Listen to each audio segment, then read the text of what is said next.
वर्ष 2022 में नागपुर महानगर पालिका का कार्यकाल समाप्त हो गया है। इसके बाद प्रशासन और नागरिक इनके बीच संपर्क करने का माध्यम था नगर सेवक, जो नहीं है और ये नहीं होने से बहुत सारी शिकायतें आ रही हैं। साथ ही अन्य परेशानियों को लेकर हम यहाँ पर आए हैं, ऐसी बात दयाशंकर तिवारी इन्होंने कही। Sewerage line, gutter line, dengue ऐसी तमाम समस्याओं को कोई भी हल नहीं कर पा रहा है। इन्हीं बातों को ध्यान में लाया गया। 2022 के मार्च माह में नागपुर महानगर पालिका का कार्यकाल समाप्त हो गया।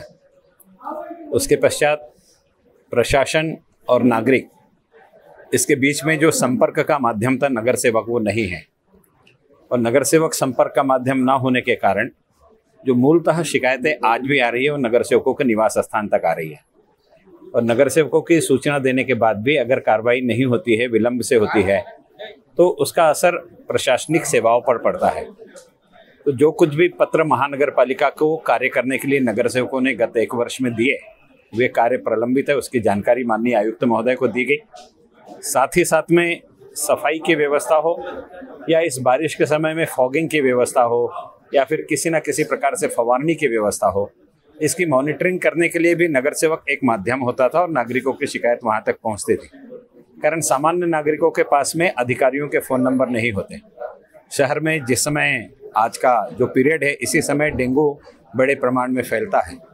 इसलिए इस यंत्रणा को भी सशक्त करने के लिए नगर सेवकों ने कहा है।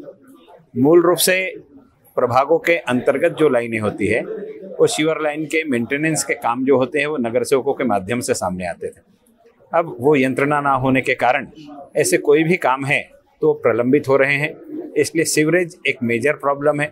सीवरेज के अलावा उसकी क्लीनिंग करना, डिसाल्टिंग करना, यह भी एक मेजर प्रॉब्लम है। शहर में चौकेज की गाड़ियों की संख्या कम है। पिछले आयुक्त ने 4 गाड़ी खरीदने के लिए कहा था, लेकिन वो कार्रवाई नहीं हुई। इसलिए त्वरित वह भी कार्रवाई होनी चाहिए। एक छोटी गाड़ी सेक्शन की प्रत्येक जोन में होना चाहिए। यह सारी सीवरेज क्लीनिंग की बातें की गई और इन सारी चीज़ों को करने से रास्ते पर बहने वाला गंदा पानी समाप्त होगा। साथ ही साथ में रास्ते पर बहुत बड़े प्रमाण में चेंबर जो है वो खराब है, उस चेंबर दुरुस्ती के लिए भी अलग से नियोजन होना चाहिए। इसलिए 50 करोड़ का पुनर्नियोजन बजट में करके प्रत्येक जोन में 5-5 करोड़ रुपए सीवरेज के लिए और चेंबर दुरुस्ती के लिए देना चाहिए, जिससे त्वरित यह काम हो सके। इस प्रकार का निवेदन माननीय आयुक्त महोदय को किया गया। आयुक्त महोदय ने सभी बातों को सकारात्मक सुना।